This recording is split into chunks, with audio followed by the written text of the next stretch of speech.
Okay. Right, good afternoon, everyone, and welcome to this conversation about is education ready for AI? My name is Mina Al-Uraibi. I'm the editor of The National and a young global leader, and I'm delighted to be leading this conversation. We're just getting used to our setting. It's not a usual setting for a session discussion at the World Economic Forum, but it's wonderful to be here, here in Riyadh. So we have 45 minutes to tackle a really important topic, education, always important, but of course the trend of AI. So of course AI is already transforming our world and more to come. Our speakers will be talking about much of what we are thinking when it comes to the transformation of education, the opportunities, but also the challenges.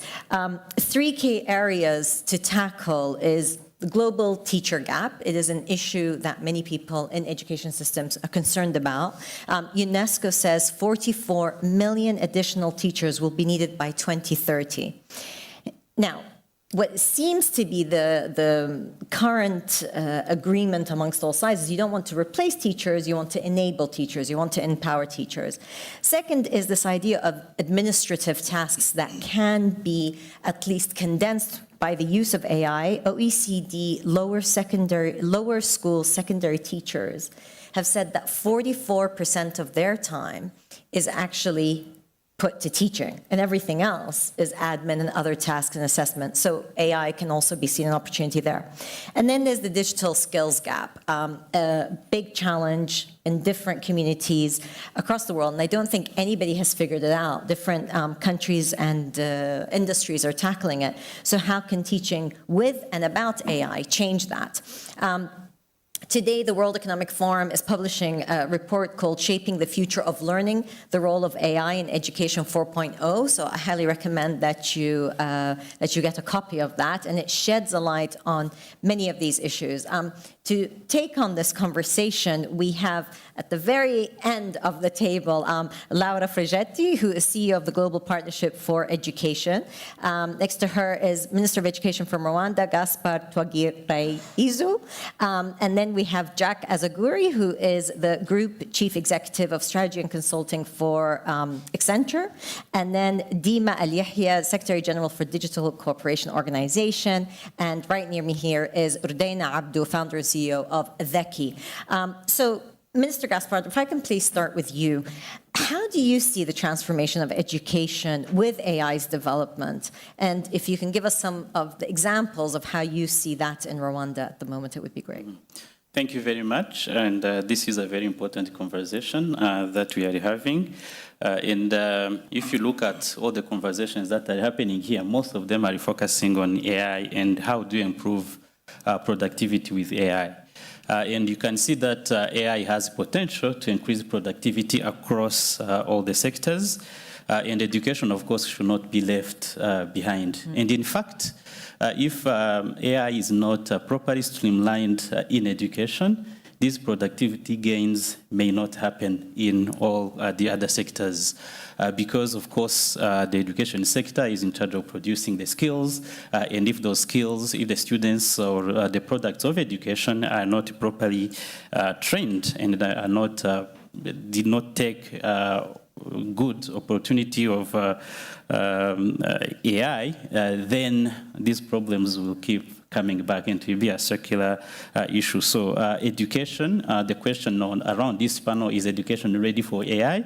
The short answer is yes, but the long discussion will be on how. So what we have been seeing as some of these potential examples of how AI could revolutionize education, and you kind of mentioned about it, on this shortage of teachers. Of course, AI and technology are not going to replace teachers, but again, as you said, we can make sure that teachers are properly educated. Here we are trying to talk about how AI can help in producing education materials for the teachers or training materials for the teachers so that we do not have all these expensive training sessions that we all have to go through. So teachers can be enabled to learn on their own using AI, and AI can facilitate that. And of course, AI is not going to replace teachers, but we can augment their practice in the classrooms. So you talked about how we can eliminate these repetitive tasks that the teachers have to go through, whether it's through grading, whether it's through managing the classrooms. So we see also a huge potential of AI around that. And of course, we also see opportunities around personalized learning. So this is something that has been talked about for a while.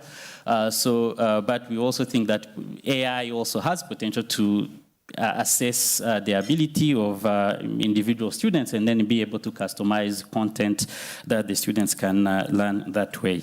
And another big opportunity that we see on AI, of course, is around equity. So, and how is that? So you will see that there is a big gap between the students' achievements, whether they are in rural or urban areas.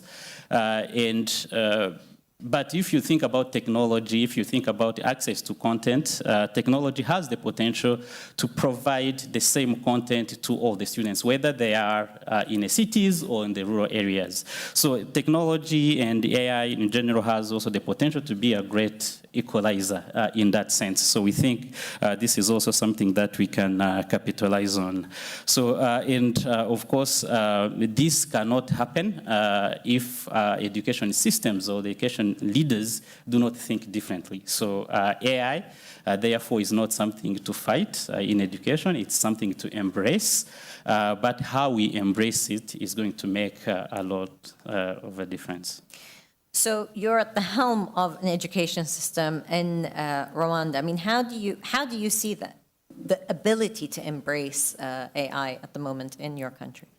So in Rwanda, what we have, the efforts of our education system are part of the overall plan for the government of Rwanda to embrace technology and make technology an enabler of our transformation. So we started many years ago by putting in place conducive policies for technology. And then we started building infrastructure around the country, and now internet coverage is almost the entire country. And if you look at how internet penetration in schools has been, we are now almost at where we are connecting all the schools.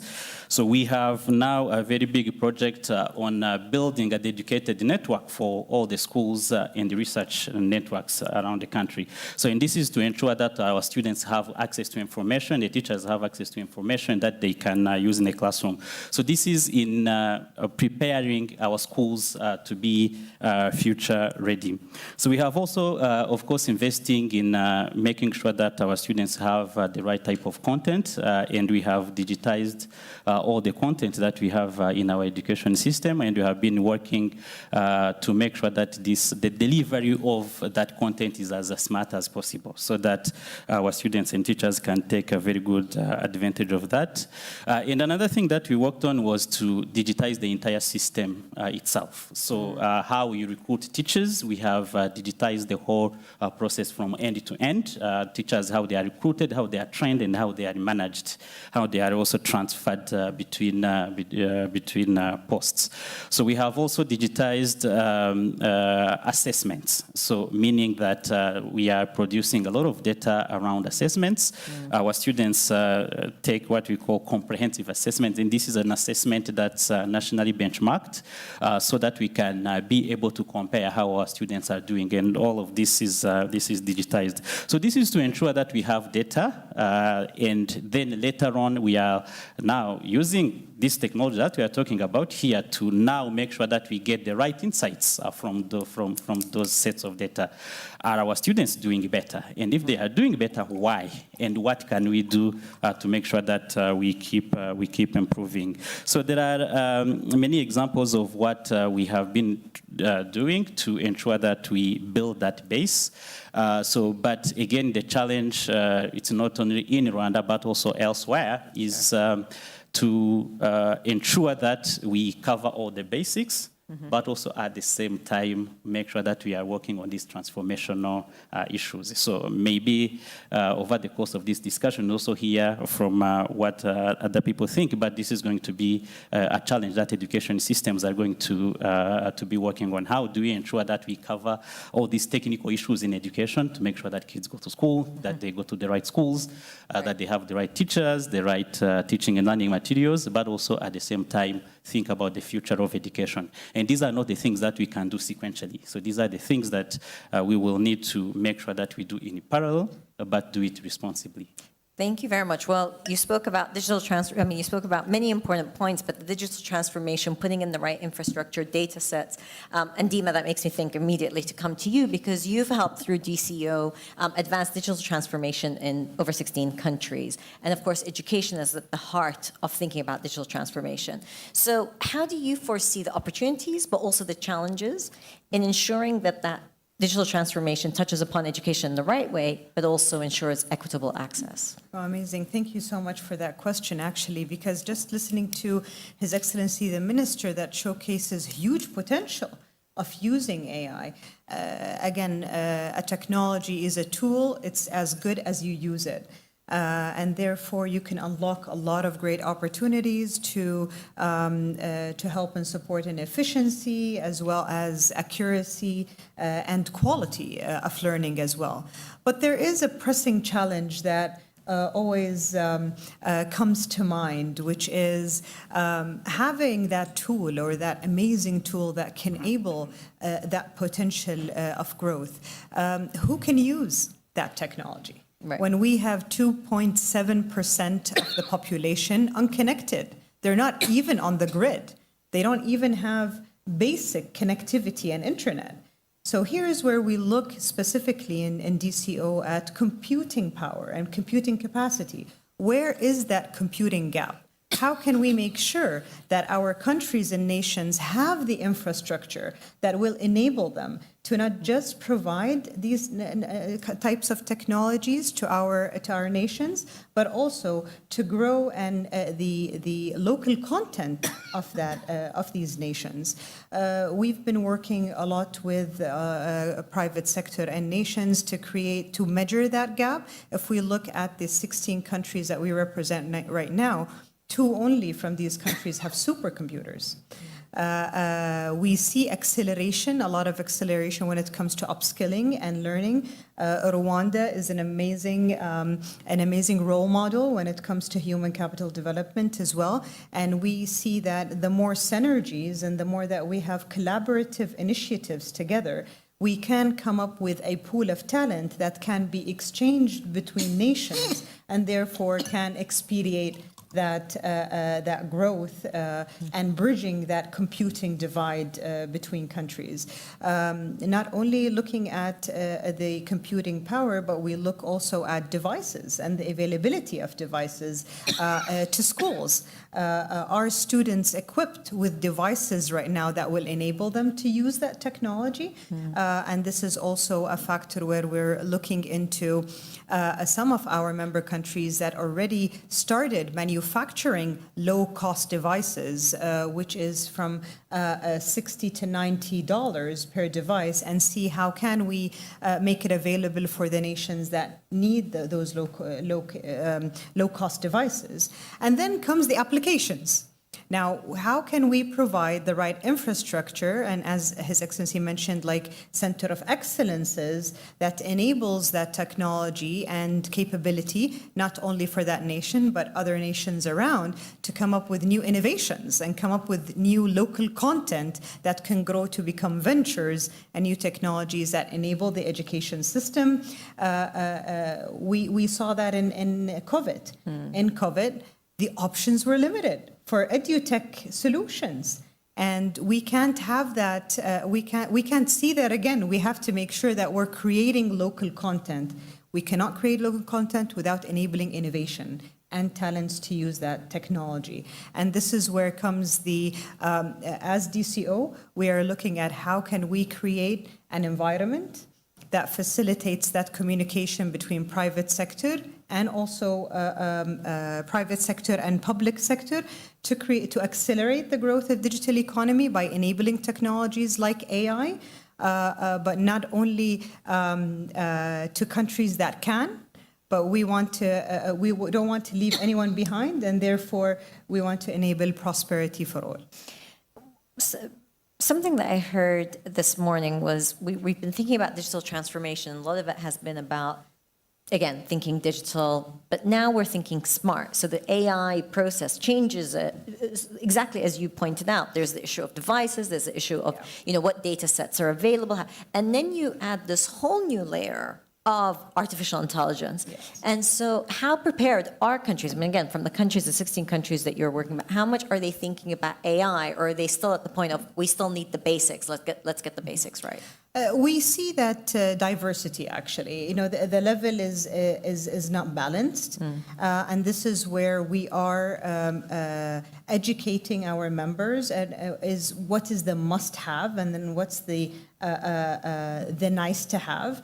And what's really beautiful is that we're bringing in these synergies.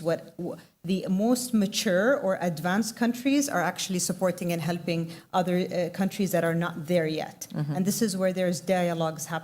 We just launched in our General Assembly the Gen AI Center of Excellence that will be based in 3 countries, and that will enable the other countries around them.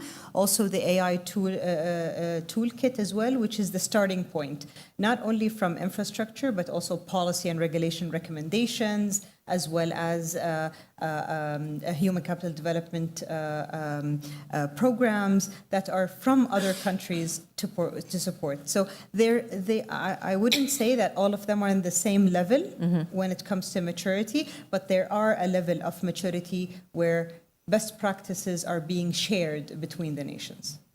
So I will be opening the floor for questions, and there will be a roving mic coming, but I want to give each of our speakers a chance to answer my questions, and then we'll turn to you. So please keep your questions in mind. Rudaina, I want to turn to you because as Dima just highlighted, the different countries, but also within countries, there are different opportunities and lack of for different communities.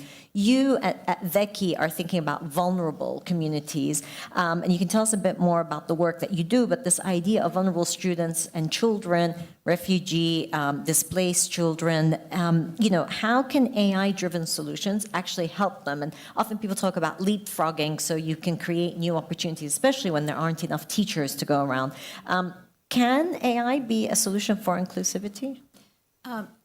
Thank you for that question. And first, let me please start by putting the context within which we work within these communities, where maybe there is internet connectivity. And when there is internet connectivity, it could be 3G, it could be spotty. So you can't do the kind of streaming and accessing to enable the power that AI needs. So in context, and this 2.4 billion people in the world are not connected, and the disparity is huge. We're talking 27% in low-income countries.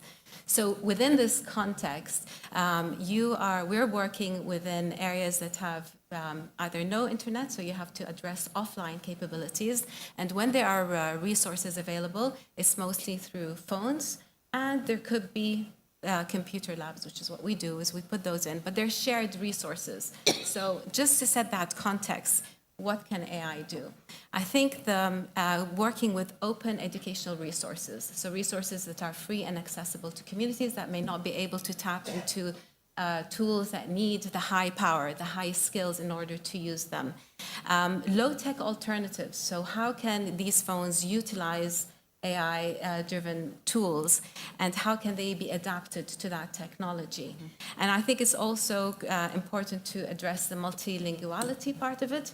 And I think a huge point is the bias. Right. And I don't know if we want to get into this Sure, now. I think we should. But the whole bias against data exclusion. Because if these communities are not included, are not being accessed online, and their voices are not heard, then the whole AI system is also excluding those. So that's just increasing that bias, and that's increasing the rift in this inequity that I think we should be extremely mindful of. So how do we solve for that, in addition to being mindful of it? How can we get internet connectivity? So whether it's through satellite or how can we get that? But the offline, how can we get AI to address offline and hybrid? So where we work, it's offline, but occasionally there are online abilities to get data thrown into the system online. So how can we get better at that? And to my knowledge, and I'm not an AI expert, offline capabilities are still lagging. So I think we need to start giving that more attention. Great. Laura, at Global Partnerships for Education, I mean, you help countries build stronger education systems. So as we see AI, everything from generative AI, concerns about plagiarism, but also how it will equip young people to learn in a way none of us, I think, in this room, actually, no, I know, not I think, I know none of us in this room ever learned that way. How do you prepare, especially when the speed of change with technology is so fast, it's almost impossible to plan for? What's your advice to these countries you're working with? So let me just maybe give you like 3 numbers to kind of set the context of what the situation is in the countries where we work. We work in countries where generally, on average, 10 children share 1 textbook at the moment. We work in countries where often there are 100 children in 1 classroom for 1 teacher. And in countries where at the end of grade 4, 7 children out of 10 do not know how to read or write a very simple sentence. So this is the baseline. Now, obviously, one has several options. The first one is let the traditional education system do its course, and then hopefully it will catch up. I strongly advise against it, because that is just going to create a much bigger gap between a part of the world that can invest $8,000 per child per year on education and a part of the world that barely manages to invest $80. And that is going to create all sorts of socioeconomic disparities, inequalities within society, inequalities between the global north and the global south. So the way in which I try to encourage the conversation between private sector, government, and other actors is, let's move away from the idea of products. There is not a kind of a one-size-fits-all technology that you can just import into one particular country. You have to start from the condition of that country and think in terms of solution. Yeah. What is what that country needs to be able to improve in a way that is organic, if we can say, in terms of growth, but that will allow them to really catch up, considering how fast the labor market is changing at the moment, and therefore the requirements in terms of the skills that the education system produce needs to catch up really rapidly. So that is a little bit one of the way in which we help them thinking. So we integrate the improvement that technology and AI can add to the way in which the sector performs or is managed, to a bigger way of thinking about the sector needs to transform, which includes a lot. Changing the curricula, thinking about what you have to do for the problem that you raised in your opening remarks. Teachers is the biggest problem at the moment for the education sector in low and middle income country, and I would say also in some high income country that we don't cover, but that I observe. So all this, there is great potential, but somehow it really needs to be seen in a kind of a more integrated way than what it is now. Lots of people, when I talk, they think that it would be sufficient to just put a tablet in the hand of a child and that they will have access to unlimited information and therefore, solve all the problems about the low quality of education. It's just not going to happen like that. It's an important point to raise, this idea of you can't just give a tablet, if only we got the connectivity or if we got enough tablets, then it would work out. I mean, and something that Dima said is also being relevant to the culture, to the country, to the community that education is there. So where do we see the opportunities with AI? Where do you see that AI could help with that, especially the contextualization part?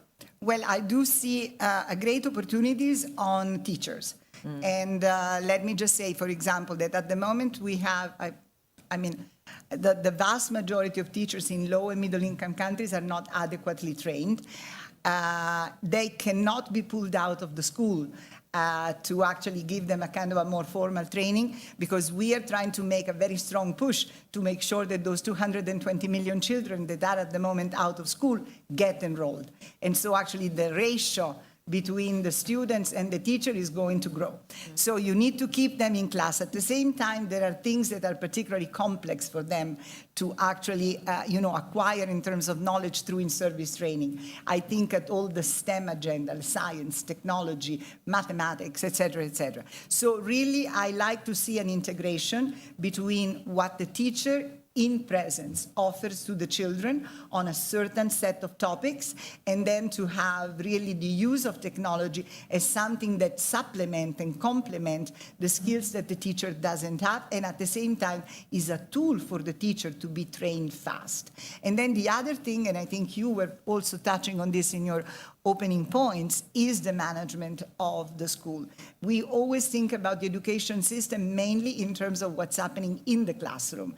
The reality is that a lot of inefficiency in the sector are related to how the school and the system is managed. So that is where really I would see a very easy low-hanging fruit. Thank you.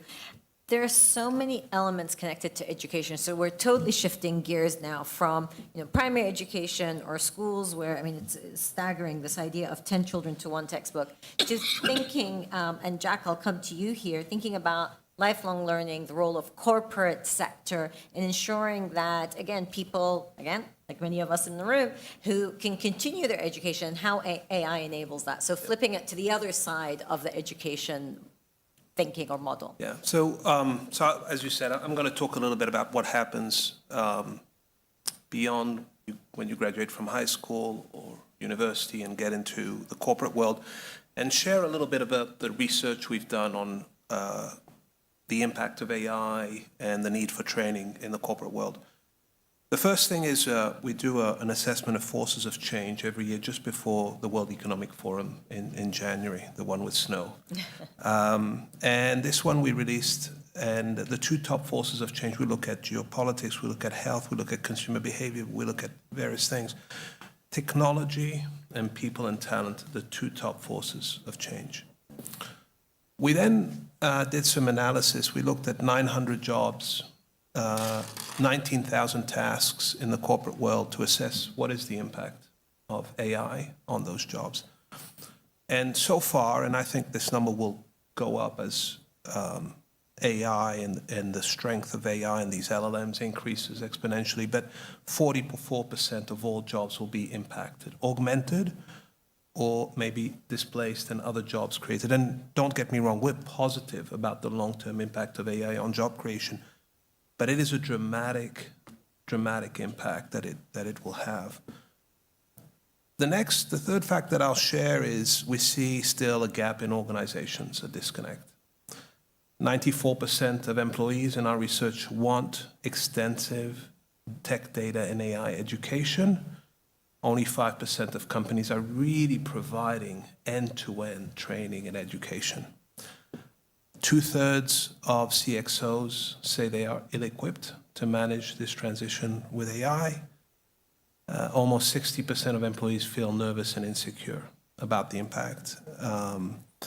And when we look at the top worries of the C-suite, skills and retraining of their employees is at the top of the list. So we have a background here where there's a dramatic shift that needs to be made, and we see this as a period of retraining and reskilling unlike anyone we've seen before. I will tell you, as a company, we have trained over the last few years 600,000 of our employees in AI, and in the last year 250,000 of our 740,000 in Gen AI. So when we look at this, companies need to become talent creators, not just talent consumers. I believe it's not just an obligation, and we can debate that, but it is a matter of competitiveness. It is a must. They have to become talent creators. For one, they will not get the right employees if they don't focus on that, and for two, they will be uncompetitive. We believe companies are going to have a much better understanding of their skills. What skills do if you have 100 employees or 10,000 employees or 100,000 employees, what skills do your employees have? Where are they today? Because if your jobs are going to change, if the profile of the work you do is going to change, if you don't know where your employees are, how do you get them to where they need to be? The next thing is when we look at AI itself, and there's been many studies, including one by MIT, if you give somebody AI and Gen AI versus you give them AI and Gen AI with training and education, the performance of those who get trained is much higher, right? Some people think that prompting is the same as a Google search. It's not. You actually have to learn how to be good at prompting, to leverage the power of technology. How do you interact with the model? How do you understand, what LLM to use for which application? Different LLMs will give you different answers for different topics that will have more precision in certain areas. How do you need to understand the technology to fully leverage it? And the last thing I will say is one of the things AI is going to be able to do is hyper-personalized learning. I believe it will be even better than getting a personal coach. We know in education people who have the luxury of having more personalized training do better. I believe AI will be better than personalized coach. The demand for this in our clients has been tremendous. We actually, in September, decided to launch a business which we just announced called LearnVantage around education and corporate AI-based learning. But when you have an AI engine that knows what you've worked on, what you're going to be working on, what articles you've read, what training you've taken, how you learn, do you have any, we all learn different ways. The AI agent will be by your side, learning how you learn, what you need to learn, what you've learned, and focus the learning in a way that is going to dramatically improve learning adoption and the quality of the learning. And so I am optimistic around the impact of AI, but I do think in the corporate world there's a lot of work to do. I will share the concern about the digital divide that my fellow panelists have talked about multiple times. Without an internet connection, Gen AI is not going to help. And we know Gen AI is going to uplift a lot of people, but we have to find a way to get Gen AI to uplift everyone. And without the foundation of connectivity and compute, we're going to have a big issue. And with over 2 billion people, as my two panelists said, that is a big problem. And corporate, public, and private have to help solve that issue. So I want to open the floor, but one point, Jack, that you mentioned is personalization, hugely important, especially for how people learn from children through to older age. And it's quite interesting. In the UAE, they're piloting something. The Minister of Education actually was discussing this in Davos, how they are piloting tutors for students depending on how the student learns. So everybody needs to do their 5 times table, but some students will learn perfectly with visuals. Others need to be taught through verbal and so forth. So this idea is as you learn more about each individual, you can personalize. Does anybody have a question that they would like to ask? And if there's a particular panelist you wish to pose the question to, otherwise we will continue our discussion. Yes, please, gentleman here. Please, if you don't mind identifying yourself, and the mic's right there. Thank you. Hello, everyone. Thank you very much for a great discussion. My name is Sharif Abdelraz, and I'm from Jordan. I'm a global shaper from Amman Hub. My question is very much focused on trying to understand how, with the amplification of access to resources, how important is resourcefulness, especially with the emergence of technology in the sense of microchips going straight into our heads, And how is that in parallel to robotics and the development of robotics? Are we going to spend more time on working hours or less time? Thank you very much. Dima, do you want to tackle that? Okay. Well, you're the digital transformation person. Well, thank you for that question. It's a very forward-thinking and a foresight question, and I hope I can cover that. But from my perspective, I see that if we're looking at the again, the more resources we have, it's the technology is as good as we use it. So, and that's what I'm, in simple sentence, like ChatGPT, if you don't put in the right question, you will not get the right answer. So we have to start educating our children and also ourselves on how to write the right question. And that gets us to, do we have the powers of analyzing the challenge that we're facing that we need the solution for? Do we know how to analyze it? Do we know exactly what we need? Do we know the requirements that we have to look for to get the right result? So this is where, as much resources we have, if we don't know how to use the technology the right way, and how looking at it from a way that how is it going to serve you and how is it going to help you in achieving your goals and the impact that you want to achieve, then as much as you have, it's not going to help. In terms of the looking at the chips and that I see it exciting time, but a lot see it also as a challenging and frightening time, is that if we look at it from a way of helping disabilities and knowing exactly where is the challenge. Now we see we're facing a lot of mental health challenges that challenge students in learning and challenge students in getting the right education and growth, and us as in the workforce as well. And I think these chips, the more that we can collect data and understand exactly what is the cause of the problem, what is the challenges that we're facing, we can come up with the right solutions that can increase our productivity. So I always say, let's look at the positivity of these technologies that will enable us to do so much more. Now, looking at the in terms of the robotics, I always see these new emerging technologies, especially AI. Although AI has been started since the 60s, it's not a new technology, but the evolvement of the technology always gives us an opportunity to move the quality of workers from blue-collar jobs to white-collar jobs, and that always provides opportunities for growth, and where humans are positioned in jobs that actually are made for, which is made for using our brains more and using our intellect more. And this is where we're creating machines and robots and new technologies that can fulfill the blue-collar jobs. Of course, in that process of transformation and change, there is going to be a drop where we will see it will take time to upskill and introduce these new jobs. But always, I think it is a great opportunity for growth and new jobs to emerge, and also opportunities for the generations to come to grow. If I may add, and I completely agree with your answer, I'll give an example.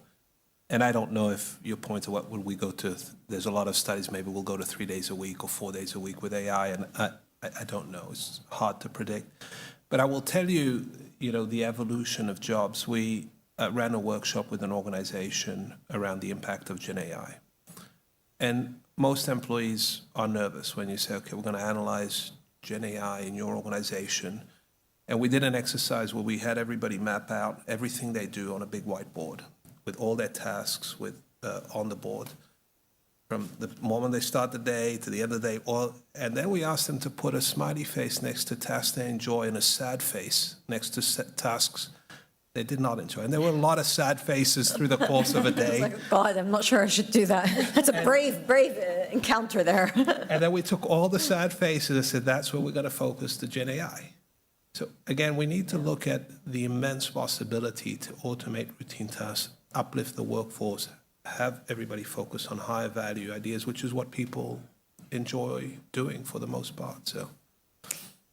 So I want to turn to each of the speakers to answer a last question. So it's going to be the same question for all of you. And I want, as we leave this room, to think about what is one trend or one phenomenon when it comes to AI and AI development and education that you think we should focus more on or we should advocate for. So Rodena, I'm going to start with you. What's that one thing? I would say diagnostics and getting not just at the learning, but at potentially learning difficulties like could dyslexia, ADHD, could the diagnostics of what goes into the system give feedback to the student, to the learner, to the parents on that? That would revolutionize both learning and preparation of students. Yeah, exactly. Dima. Well, I would really focus the attention right now to accelerate bridging the computing divide, making sure that everyone has a fair opportunity to learn and use this new technology. And do you see that bridging divide as being responsibility of individual governments, or do you see it bigger? Is this SDG UN level? How do you see Well, it? yes, I think it's collective. It's governments cannot do it alone, and private sector also cannot do it alone. I think, and financial institutions. So I think it's an ecosystem and a multilateral, actually, engagement where everyone should cooperate together to bridge that divide. Jack. I would I'll talk about responsible AI. Right now, again, back to the corporate world, which I know only 2% of companies have a fully institutionalized responsible AI framework. And that has to be embedded into the education. So then when people use the AI, they know how to spot bias. They know where the model got their data. They know when to spot incorrect answers. They know if it may be a copyright infringement. So embedding the knowledge of responsible AI so humans can understand the model and what the model is doing right and wrong, I think is paramount. That's great. Minister. Thank you. I would say that even beyond AI, our ability to adapt is going to be very crucial in this conversation. So for instance, the students that we have in our schools now, by the time they will graduate in a completely different world. So meaning the best thing that we can do is to help them and to teach them how to learn better and how to adapt it to changing circumstances. So, but for us to be able to do that, we also need to transform. We also need to adapt as education systems. So one example I will give you, for instance, ChatGPT helped me write this first part of the answer. So meaning our students are going to also be using all these tools in our classrooms. So meaning that if we are developing assessments as an education system, we also need to be mindful of that and help our students use these tools better and also for all of us to be thinking about how do you assess for these higher order skills for our students that they need, but also make sure that these tools are not things that are to be kept away from the classroom, but things that are to be adapted and better absorbed in our systems. Laura. So I would say two things. I mean, the first one, to pay extreme attention to inclusion in a sense that AI can be a potential tool for broadening the base of those who actually have better opportunities. But if we only focus on the technical aspects, we really stay with the potential that it has for the few that can that can use it. And the second part, I would say, is a strong attention to disinformation. We are living in the era of access to information, but also access to disinformation. And I think that if we don't find a way of regulating how this incredible tool is used, then that can also have a sort of negative repercussions, as we have seen. That's an incredibly important point to raise. You know, one thing I and many journalists talk about is this idea of media literacy, and what we used to speak about media literacy 10 years ago is completely different now. To be able to discern what is true and what is false, hugely important. So many issues have been raised: equity, inclusion, bridging the gap, all reminding us that importance and not forgetting people behind, but also thinking throughout the learning cycle. This morning, I was also part of a conversation talking about jobs and reskilling, and this was the one issue that really came up. Ability to adapt and also the mindset, what mindset we adopt, hugely important. and that these tools will be adopted. I mean, we can't stop the tide. So I think the idea of also sometimes you have a lot of skepticism to make sure that rather than skepticism, it's thinking how best to serve people, to serve, of course, the current generation, but also importantly, the next generation. And the knowledge of responsible AI kind of feeds into all of that. So thank you so much to my panelists. We could have taken this conversation in so many directions because there's so much to talk about, but a wealth of knowledge here. So thank you, and thank you for tuning in, and thank you to those who are here.